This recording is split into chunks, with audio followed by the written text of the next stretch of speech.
All right, guys. In this video, I'm going to be talking about 5 simple startup lessons. And I'm going to be making a series of these. So these are the first 5 simple ones. And eventually I'm going to get down to probably 25, maybe a little more, but roughly 25. And so my focus, if you guys missed my last video, go check that out, is I want to be focusing more or less on playlists. So educational series. And focusing on different themes. We're going to have, health, we're going to have startup, we're going to have business, we're going to have relationships, etc. And so this is the first one in the series of startups.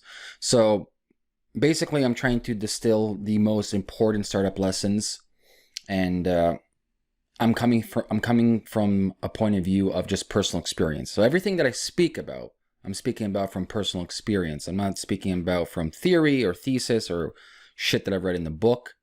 And I think that's the best way to teach people. Just tell people, hey, this is the shit that I've been through. These are my experiences, and hopefully you can learn some lessons from them. So let's begin. 5 simple startup principles. So lesson number 1. Now, before you start any startup, it's really important to figure out an audit. And this ties into the last video I did about how failing is actually successful in life if you view it as a teacher, is where are you currently in your life and what type of lifestyle do you want to have? Because where you are in your life and what lifestyle you want to have will determine, for the most part, what kind of business you want to start. Because an individual, I'll give you an example, an individual that's 24 that, let's say, still living with their parents, that person can take a shit ton of risk. That person doesn't really have to worry about too many things. He or she can go out and raise a shit ton of money from angels, investors, VCs, etc.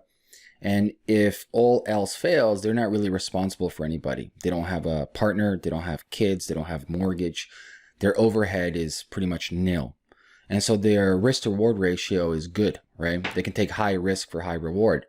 As opposed to, let's say, somebody who is a father, has 2 kids, has a mortgage, has a shit ton of responsibilities. That individual's risk to reward ratio is going to be much different than that young kid's risk to reward ratio. So it's really important to audit where you are in your life, what responsibilities you have. Then once you do your audit, then it's about what kind of life you want to live. Most people, when they start a business, unless you're in the VC space, and you want to go for one of those big home runs, most people really don't know the number that they need for themselves. People talk about, hey, I want to have this successful business, or I want to make money. Sure. Somebody making $1 million, that's amazing. For them, that's everything in their life, as opposed to somebody else, $1 million is nothing. They want to make $1 billion. So it's really important to audit and figure out what is the cost of your lifestyle. Like, what type of lifestyle you want to live. So let's say you are that individual with 2 kids and a mortgage. Okay, where do you want to be in 5 years? Do you want to have a lifestyle where everything's paid off for? Your company's maybe paying you $200K a year in dividends. It's a lifestyle business, and you get to spend more time with your kids. Is that what you want? Or are you in a position where you're like, fuck it, I'm going all in. This is the type of business that has a huge market. It can be a potential, $1 billion business. I'm going to go big. Go big or go home. So it's really important to kind of audit. I wouldn't say audit, I would say engineering exactly the lifestyle that you want to have. And finally, number 3, which I just touched on briefly, is your risk to reward ratio. And it's really important to figure out what that is. How much do you have to lose? If you're putting your house on the line and you have bills to pay and you have kids to feed, that's a huge risk. And so for you, you can't take the luxuries, or maybe it depends on where you are, but for the most part, most people can't take the luxuries of saying, fuck it, I'm not going to have a salary anymore, and I'm going to live off my savings. And if shit hits the fan, it's like, where the fuck do you go? So, this is really important. I think a lot of people don't look at this. And like I said, this is different for everybody. This is different for somebody who's 22 compared to somebody who's 40. A mother versus not a mother, experience versus non-experience. Like, there's so many variables when it comes to this, but these are like, before I do anything, and I've learned this the hard fucking way, but before you go into any business, really ask yourself this first question. So that's lesson number 1, designing your lifestyle first. Lesson number 2, a big one. Pick your partners wisely and create options. So there's many reasons why people team up with people. Reason A, just serendipity. 2 people meet, they like each other, they like the idea, they go into business. Reason number 2, they know each other.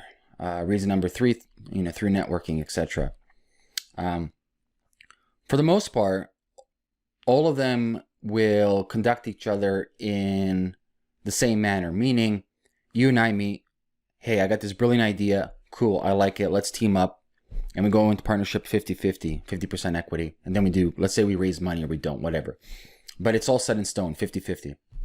And so let's say, and we really don't know each other, right? It's really rare to find founders that know each other. I'm talking about years and years of history together, and they really understand each other. That's rare. And so let's say we come together, and now we're 50-50, and we fast forward a year later, and we realize one of us, we're not pulling our weight. We're not putting in the time, we're not putting in the effort, our mind's not there. And there's many reasons why this is so. It could be that both of you are great as individuals, but together you're horrible. It could be life gets in the way. Maybe somebody has a kid, or maybe someone has some health issues. Who knows? Shit happens. But then what do you do, right?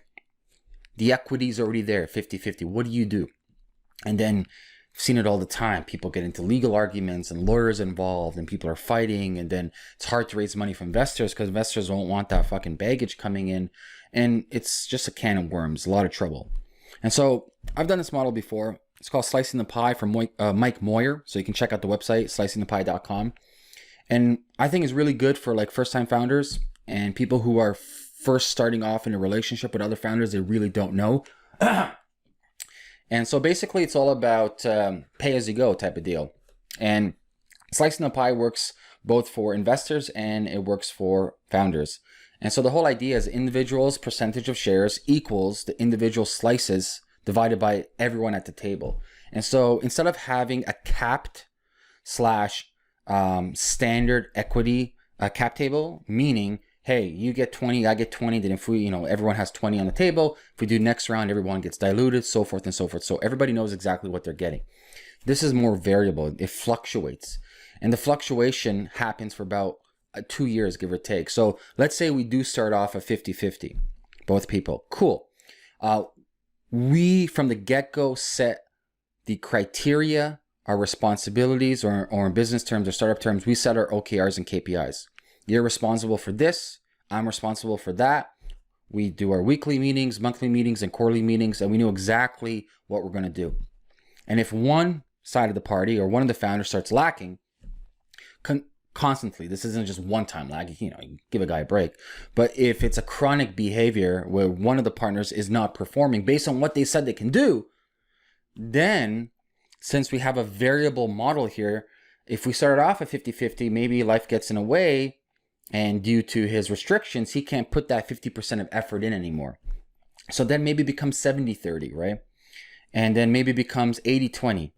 And so this model works for about 2 years while you guys get to know each other, while you guys get to work together.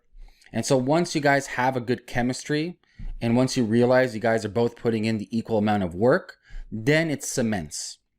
So I really like this model. More and more startups are trying to do this model, slicing the pie, variable equity or variable performance. And so this is something that I would recommend most startups get into, specifically if you're not raising ridiculous VC money, if you're just doing, early seed stage or like small angel rounds in the future, but it's just you and your co-founders at the beginning for the first 1 or 2 years. I highly recommend this. So lesson 2, pick your partners wisely and look at slicing the pie, which creates options. Optionalities is the most important thing because that creates option for people to increase or decrease depending on their circumstances in life. So lesson number 3.